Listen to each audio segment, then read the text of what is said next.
Good evening. I'd like to call this Tuesday, September 17th, 2019, meeting of Middletown City Council to order. Please stand and join me in a moment of meditation and the pledge of allegiance to the flag.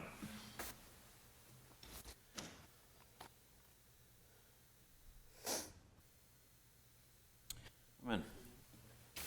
I pledge allegiance to the flag of the United States of America and to the republic for which it stands, one nation, under God, indivisible, with liberty and justice for all. Okay, Ms. Kank, would you call the roll, please? Ms. Vittori. Here. Mr. Bohannon. Here. Mr. Moon. Here. Mr. Mulligan. Here. Mayor Mulligan. Here. All right, first item this evening is our city manager reports. Mr. Atkins? Good evening, Mayor, City Council. Just a quick report this evening. We have been working on the budget since the beginning of August for the 2020 calendar year. We are about 95% together with that now. I am working with Jake over the last week and a half here to put the presentations together for council.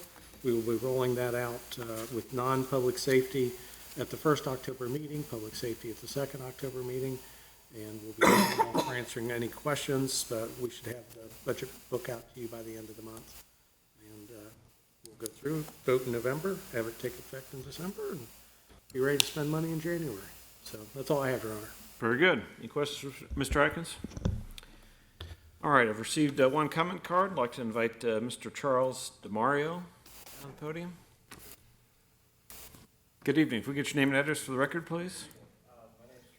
My name is Charles. I want to hit the button there. Sorry. There you go. Thank you. My name is Charles DeMario.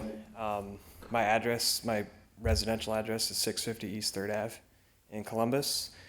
I'm here tonight representing Independent Energy Consultants. We're an energy consulting firm that specializes in designing, implementing, and managing governmental energy aggregation programs. And these programs have been an option in Ohio for going just about 20 years now. And I wanted to bring it up here publicly to discuss the benefits of them and potentially start one here in Middletown. The whole idea is it creates a bulk bargaining group of all your residential accounts and small businesses. And with that bulk bargaining, there's that leverage that results in lower rates for gas and electric than the residents and small businesses could get on their own, for instance, through the PUCO's Apples to Apples website. We've been very active in serving communities throughout Ohio for almost 20 years since these programs were first available. And we've saved over $200 million for the communities that we serve. In addition to just securing low rates for residents, these programs can also be used as a source of revenue for the city's general fund through civic donations, which suppliers often use to differentiate themselves from one another. So if they're neck and neck in terms of pricing, often they'll add in a civic donation to kind of sweeten the deal. And to date, we've brokered over $9 million in civic donations that have gone to general funds and been used for any number of things. So that's what I wanted to bring up, that it can save your residents money, it can keep money in the local economy and help potentially bolster the local economy, and can also be used as a source of revenue. I put together a savings analysis for just the electric program, and a very conservative estimate shows that just here in Middletown, in 1 year, we'd be able to save your residents about $375,000. So I think it's something worth looking at. Yeah, we appreciate you coming down this evening. We'll have the city manager follow up with you, maybe get some information to council, and we'll take a look at it. So thank you. All right, and with that, we can move on to our consent agenda. Ms. Gank? For your consideration this evening, we have the approval of the city council minutes from August the 20th and September 3rd, 2019. To confirm the following personnel appointments of Jesse King to the position of Assistant Information Systems Director in the Department of Information Systems, Joseph Leitz to the position of Corrections Officer in the Department of Public Safety, Division of Police. To approve the purchase of liquid chlorine, sodium hypochlorite from Miami Products and Chemical Company of Dayton, Ohio, in the amount of 82 cents a gallon for the use of the wastewater treatment plant. To receive and file an oath of office for Jonathan Winkler, and to receive and file board and commission minutes from the library board from March the 19th, April the 16th, and May the 21st, 2019, and the Board of Health from August 13th, 2019.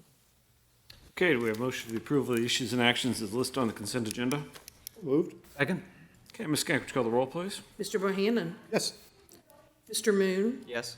Mr. Mulligan? Yes. Mayor Mulligan? Yes. Ms. Vettori? Yes. All right, that brings us to council comments this evening. Start with Mr. Mulligan. Thank you, Your Honor. No comments tonight.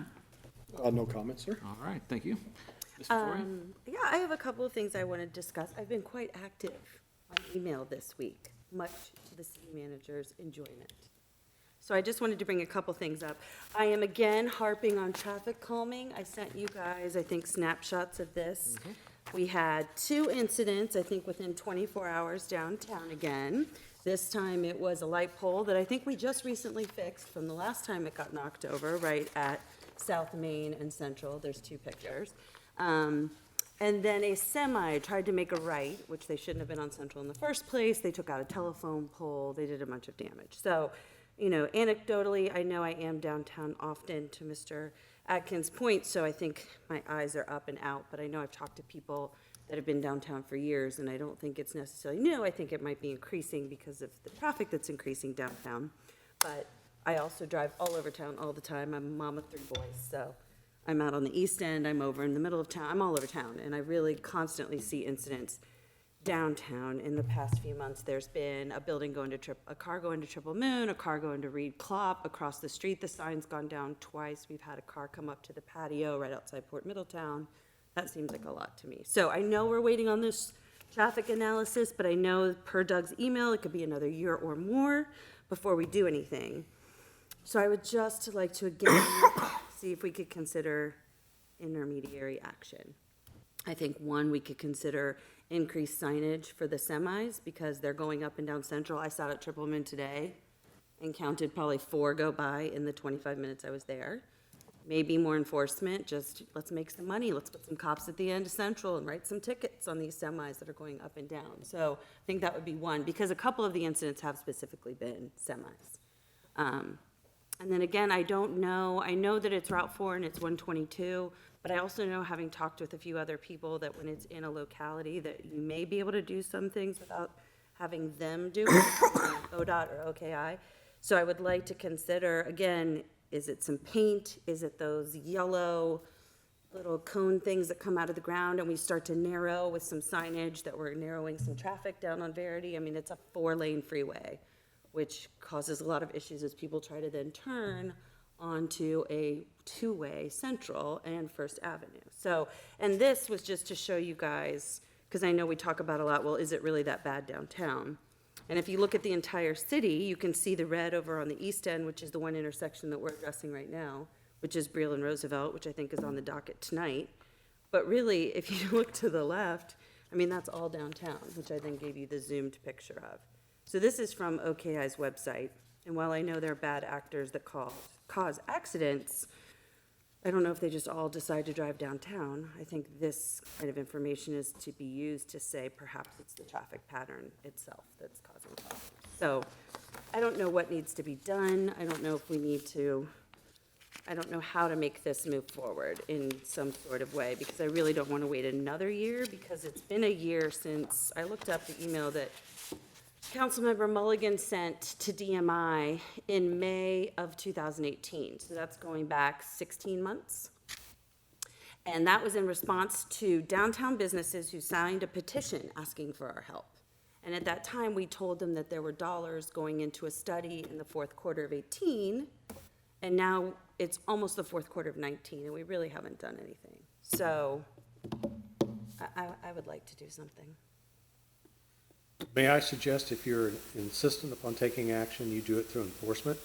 Okay. The reason I say that, there are all kinds of traffic warrants and things, the way traffic laws are set. I can't make changes on Route 4 without ODOT's approval. There's a lot of case law in Ohio that says if you make changes, if you put up signage that is not according to what ODOT says you should do, and there is an accident, the presumption is that the city caused the accident by their new signage. And you can't do it in collaboration, like, if it's paint, you know, it's not like 122 or something where it might be actual reconfiguration in dollars. Well, we're working to get your CLG. I was at the Ohio Heritage in January. We're hoping we might get that through by the end of the year. And this is the same way with ODOT and everywhere else. It'll be, after we get a design and we hand it to them, it'll be every bit of 6 to 12 months before they rule on it. They'll make us change it 3 or 4 times, and it takes as long as it takes. And what I don't want to do is create a situation where we do something to calm traffic, another accident happens, and because it's not on the ODOT ORC standards, again, you're putting the city in future liability because we're doing things that theoretically we've been told are not good for traffic. So is design the same thing as precautions? You know, is there anything to go to them and say, tell us intermediary things we could do that would be acceptable? They will say, show us what you want to do, and when we get to it, we'll tell you whether or not we think that's a good idea or not. Okay. And so we're not going to show them anything until we see the traffic reports, Well, the and top of again, the year. yeah, we're working on both the overall transportation and the design of Central Avenue and all of that. And so, again, I think everybody's in agreement that the long-term answer is to curb the lanes down on Route 4 as you come into downtown, come through, but zip back out to full highway. But again, a lot of pieces where it's, step 2 of 10 of getting that done. We could put up some signs that say, be careful. It's a high accident intersection. I don't think it's going to do any good. Probably the best thing to do is increased enforcement. I could bring you a supplemental for, $8,000 in overtime. We do have 2 traffic officers in next year's budget. Right. To address some of the concerns that you all have given us over the last year in the neighborhoods, downtown, Main Street. We will have 2 officers in the budget that are dedicated to nothing but traffic for their 40 hours a week each week. And so I think that will help in January. If we want to do more between now and January, my recommendation would be give me a little bit of overtime money. Let me put some cops out there for enforcement. But again, you're enforcing after they make the illegal turn, after they run the light, after they, and the word will get out, hey, they're citing like crazy downtown, and maybe that'll help. But you're chasing people who are speeding and running stop signs and stop lights and illegal turns, and we can cite a number of semis, and I'm sure it will have an impact. I mean, I think the semis would probably be the easiest lift. Yeah. I mean, even signage-wise, because there's really not a lot when you go up and down in Central. And then again, there's that huge semi-trailer lot right at the end behind Sorg. Right. So it's like, those guys, what are they doing when they're coming out? Because they're pretty much going to break the law as soon as they leave. So I don't know. Well, but I think for local access, I think they're permitted access to that lot. 'Cause that's, But if they make the left up Central, then that's going to be, well, they're on Central Avenue, so. Right. I haven't counted this before. It's local traffic. They have destination in town, it's still local traffic. so what are the rules then for the semis? We could probably get a report from maybe the chief or somebody on that, but, The answer is you have to stay on the state route unless you're local traffic, but when you pull off of the state route to go on Central, because your business on Central, you're allowed to be there. Right. Okay. yeah, we- Again, if Years you ago. want to do something, especially downtown, Main Street, and again, if any of you get complaints on specific streets, my first recommendation is let us continue to work on the big picture, but let's do some enforcement. I can tell you right now, I'd like some overtime if you're, and we're in good shape in the general fund right now, that I'd ask for, maybe $8,000 and I'll bring you a supplemental. But I mean, we're at the place now where we would bring somebody in on overtime because if we're doing traffic, we're not responding as quickly to calls that are coming in. That's just where we're at. And it's all hours of the day, frankly. I mean, there's accidents in the morning, there's accidents late at night, so. Well, and we've talked, Chief and I have talked that if the traffic officers for 2020 are doing a good job and is doing what we think, theoretically, in 21, you'd go to 3, you'd have 1 on each shift. All, midnights through 11s and days, you have a traffic officer at every shift.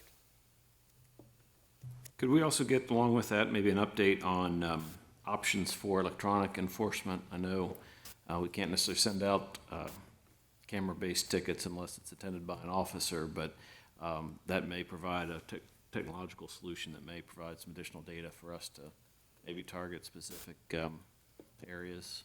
I can have the law department work on it. Just to know where we are with, because I know there's a couple pending lawsuits on that with Right. the state and things like that, but just I'll have Ms. Cohen what our or options something. might be with that, yeah. Yeah. Because again, I think, again, the basis for that in my opinion, when we first started on that, was for traffic safety enforcement and an option to maybe look at that in conjunction with Ms. Vittori's request on this. And for all their aggravation and everything else, those traffic light cameras did stop people from going through the light. Yeah.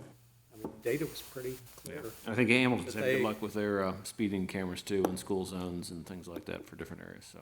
So I'll have Ms. Cohen work on that.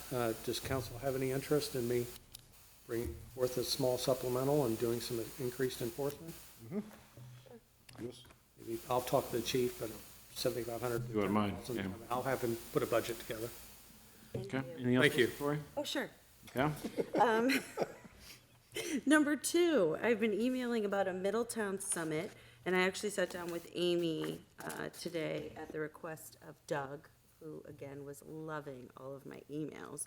But what I would like to do, and it's being done other places like Cincinnati, is to try to forge, perhaps it's semi-annually, maybe it's quarterly, but to get the stakeholders together at the table to try and better collaborate. I know we feel like we know everything and that people know all the different organizations, but just this week, AK Steel became aware that DMI is a nonprofit and that they could give them money. Just this week. DMI's been around a long time. So again, I just don't think that we're getting everybody at the table in the way that we think we are, so that we can both share information, hey, events, calendars, let's promote each other, share resources. Hey, I'm First Financial. They've got a core of so many hundred volunteers that have to do so many hours in Butler and Warren County.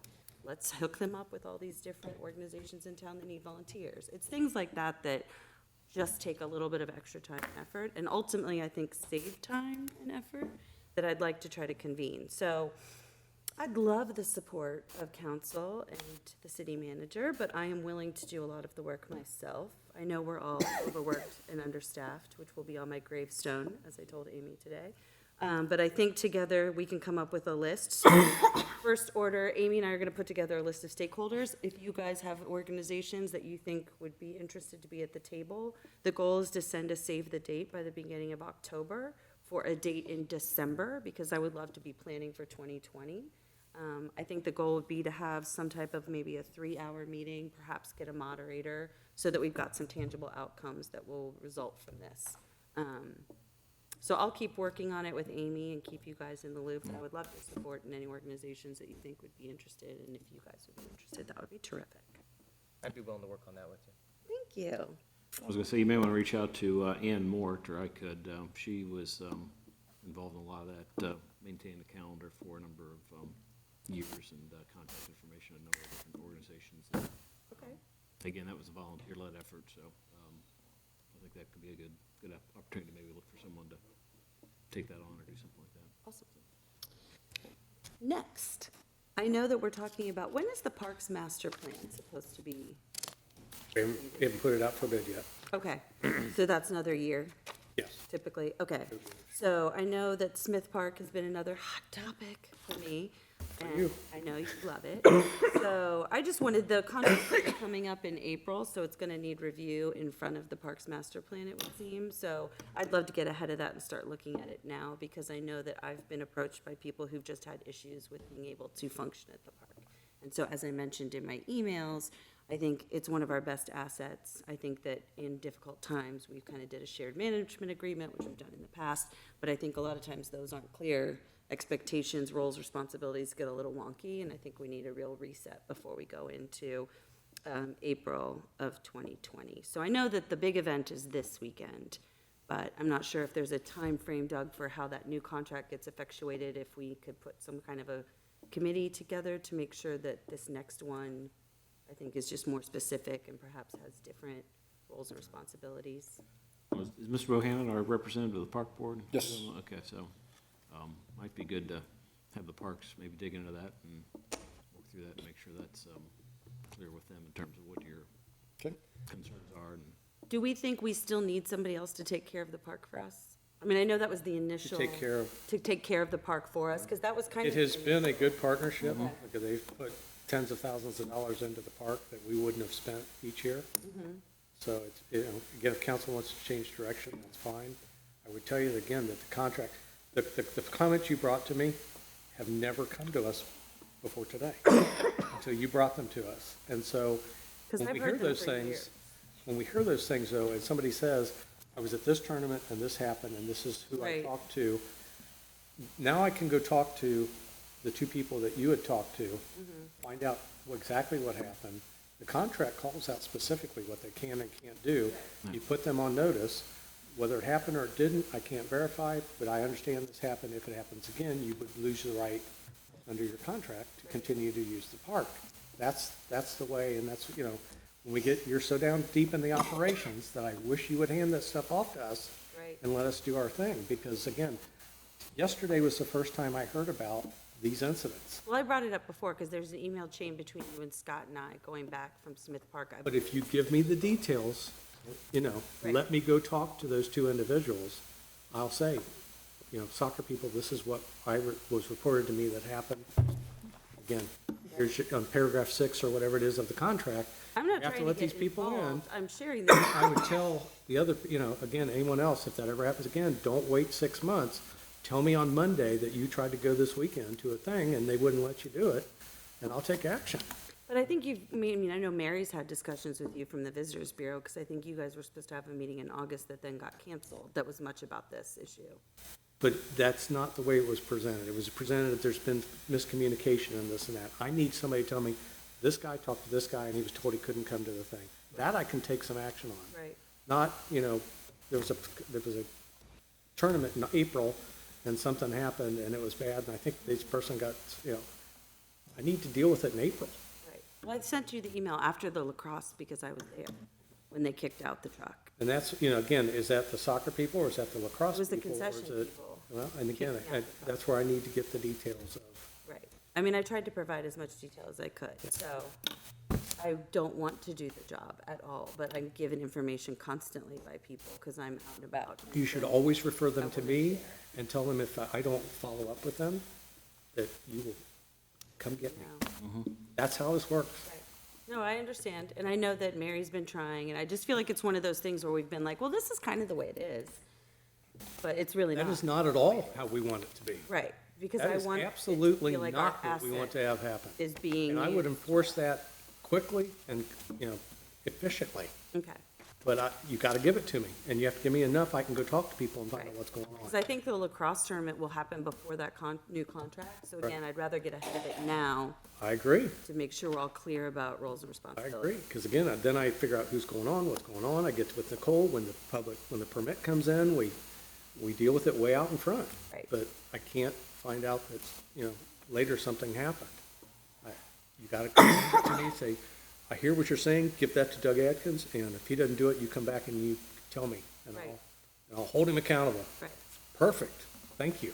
I mean, I think that's what happened after Grandpa Joe's was told they couldn't sell candy there, as I told Mary to reach out to you. So I think that's why that was starting. But no one has ever told me, until yesterday, that Grandpa Joe's or Java Johnny's was involved. No one ever said who. See, this is why I have to be involved, because I know how to share details. But you need to tell them, if you want action, Right. you take it to the city manager. If it doesn't happen, get back to you. You hold me accountable. Okay. That's all I ask. Okay, so I'd like to see action, and I'll hold you accountable. Give me who to talk to. I sent the email, the names of all the people that I know are involved, but if you need more, let me know. I will, 'Cause I'm and I sure I can appreciate it. find it. Because that contract actually handles it pretty well. You shall not do this, you Yeah, can't and do it says this. you cannot And do. if you don't, But you it's getting lose, gray. you lose your chance. So Right. again, if I get all the details, I send them a letter. Under this paragraph of the contract, or everything I see says you violated it. If it happens again, we'll have to look at revoking your contract under paragraph 9, whatever. And if they don't do it again, it's good. If they do it again, we suspend their use. And not to beat a dead horse, but clearly that's the mode I'm in. I had reached out before, and I think I had CC'd you. When we did the lacrosse tournament, there was like toilet paper and the hot water didn't work, and luckily because I reached out to Scott and he remedied it. But upon looking at the application for other people to use the field, I think there's a lack of clarity, and I'm not sure, Scott said he was gonna look at it, but I will ask you to make sure, when you look at that application, I don't think it's really clear to people, like, you're responsible for toilet paper, you're responsible, because we're at a tournament with thousands of people, and everyone's, of course, finding me like, there's no toilet paper in the bathrooms. So that was super fun. But anyway, that would be another piece of the Smith Park permitting application process that might need some eyes. I will take a look at it. Thank you. Thank you. And last but not least, are you having fun yet? Recreation, I know going into the budget, we're looking at, and we had those dollars that we kind of all put numbers to, so we'll see that coming out of Jake's recommendation.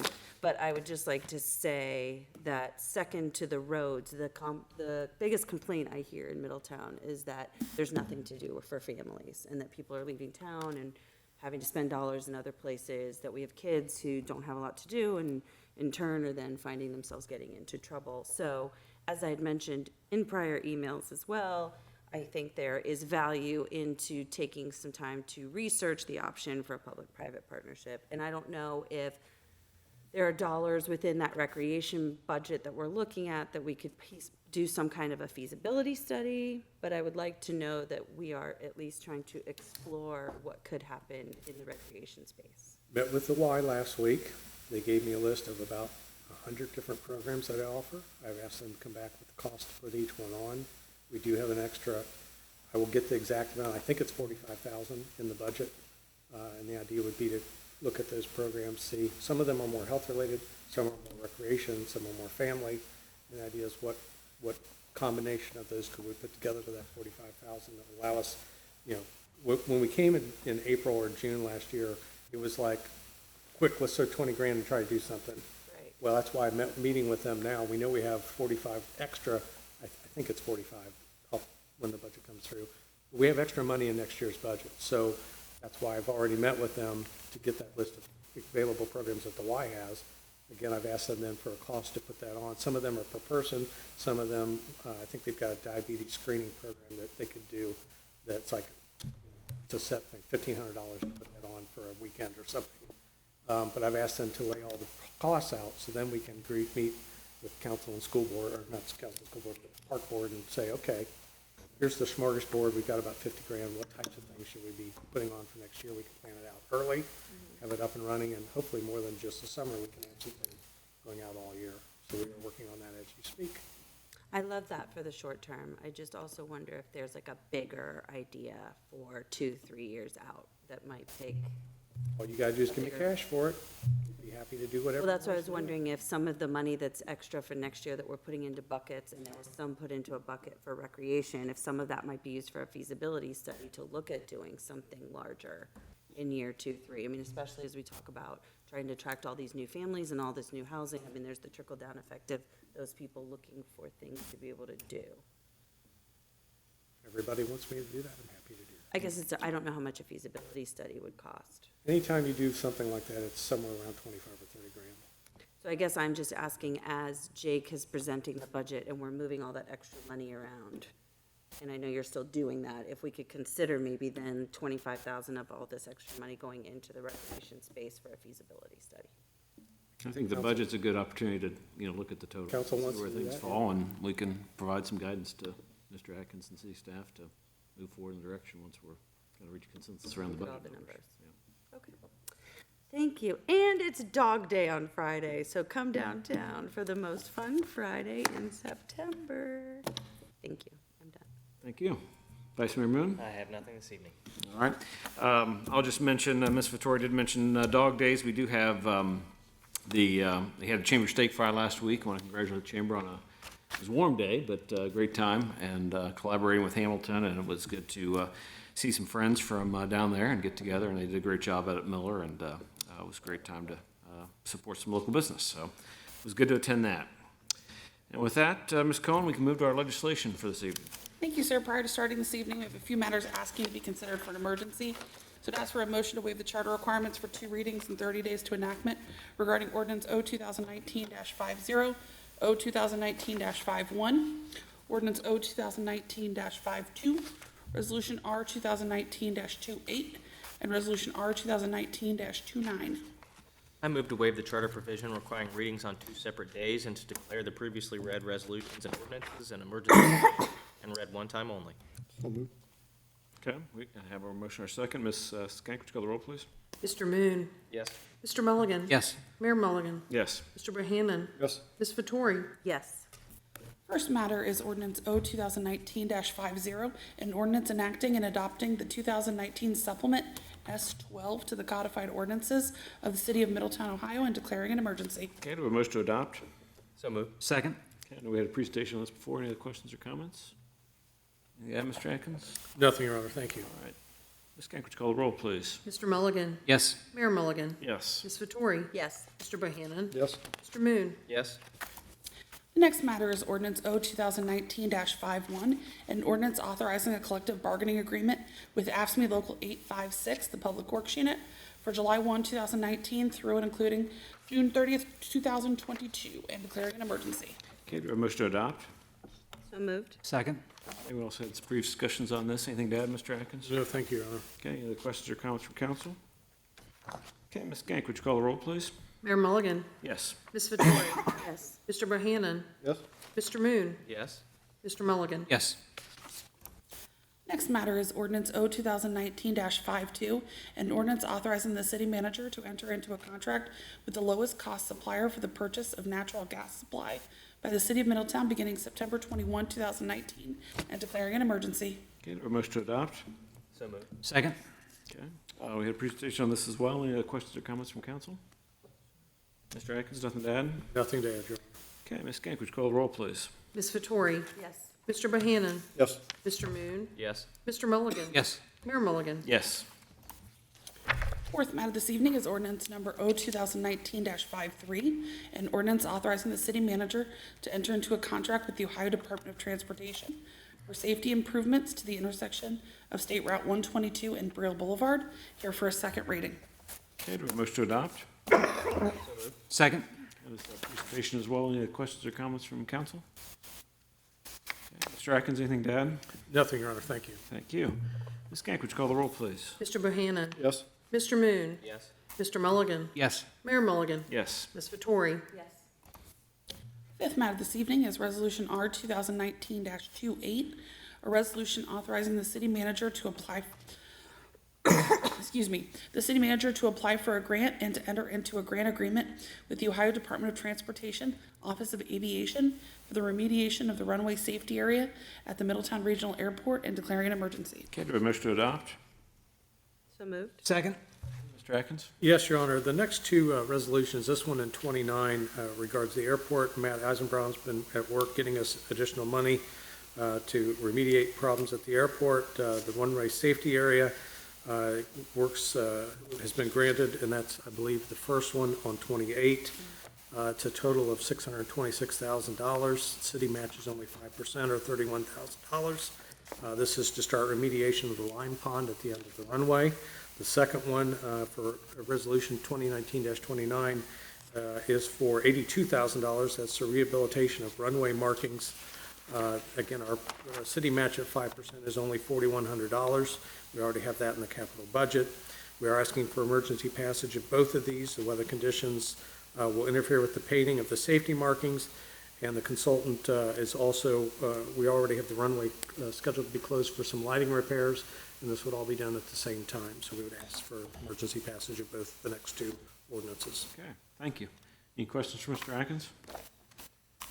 All right, Ms. Kank, would you call the roll, please? Mr. Moon, Yes. Mr. Mulligan, Yes. Mayor Mulligan, Yes. Mr. Bohannon, Yes. Ms. Vettori, Yes. Sixth matter this evening is Resolution R 2019-29, a resolution authorizing the city manager to apply for a grant and to enter into a grant agreement with the Ohio Department of Transportation, Office of Aviation, for the rehabilitation of runway markings at Middletown Regional Airport and declaring an emergency. Okay, do we have a motion to adopt? So moved. Second? Any other discussion or comments on this? Okay, Ms. Kank, would you call the roll, please? Mr. Mulligan, Yes. Mayor Mulligan, Yes. Ms. Vettori, Yes. Mr. Bohannon, Yes. Mr. Moon, Yes. Next matter is ordinance O 2019-54, an ordinance authorizing the city manager to enter into a contract with the Ohio Department of Transportation for the rehabilitation of the bridge on eastbound State Route 122 over University Boulevard, here for a first reading. Okay, Mr. Atkins? Yes, Your Honor. ODOT will be conducting a project that will rehabilitate that bridge by replacing the bearings, modifying the abutment seats, and replacing the expansion joints. It will be done at no cost to the city. It's scheduled for 2021, completely funded by ODOT, but we will have to sign an agreement allowing them to come into the city to do the work. Okay, any questions from council? Okay, thank you. The eighth matter this evening is an ordinance O 2019-55, an ordinance amending the pay and benefits ordinances, ordinance number O 2019-81, and ordinance number O 2019-82, here for a first reading. Mr. Atkins? Yes, Your Honor, as part of the budget process, we do the pay and benefits ordinance each year. This is actually part of the 19 pay and benefits ordinance. We have been talking all year about the CLG, the Certified Local Government Program. We now have the job description ready for the position of Historic Property Specialist to upgrade, to take care of the needs in the code enforcement and CLG in downtown area. We also are combining two positions. We have to create the Water Reclamation Manager.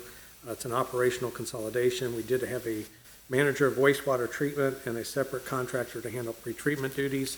We are consolidating those into one position. This will be a change before the end of the year. At the water plant, it's to get everybody headed in the right direction. And of course, the CLG is to get us ready and start looking for the hiring so that when the CLG comes online, we have the person ready and trained and ready to go. Okay. Any questions for Mr. Atkins? Okay. Thank you. Last matter is ordinance O 2019-56, an ordinance authorizing a development agreement with Shepherd Chemical to waive permit fees, here for a first reading. Okay, Mr. Atkins? Yes, Your Honor, this would allow me to enter to an economic development grant agreement with Shepherd Chemical Middletown.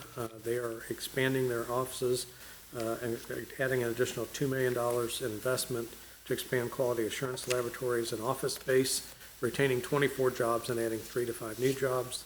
The grant would allow us to waive certain permitting fees not to exceed $5,000 in association with the additional space equipment jobs. Okay. Any questions for Mr. Atkins? All right, thank you. That's our last item for this evening is an executive session. So I need a motion on the authority of Ohio Revised Code 121.22 G2 to consider the purchase of property for public purposes or for the sale of property, competitive bidding if premature disclosure of information would give an unfair, competitive, or bargaining advantage. Second. Okay, Ms. Gank, would you call the roll? Mayor Mulligan. Yes. Ms. Vettori. Yes. Mr. Bohannon. Yes. Mr. Mooney. Yes. Mr. Mulligan. Yes. All right, final executive session will just be reopening the meeting to recess to our first meeting in October 1st, 2019, in these chambers. Thank you all. Have a good evening. Thank you. Thank you, Your Honor.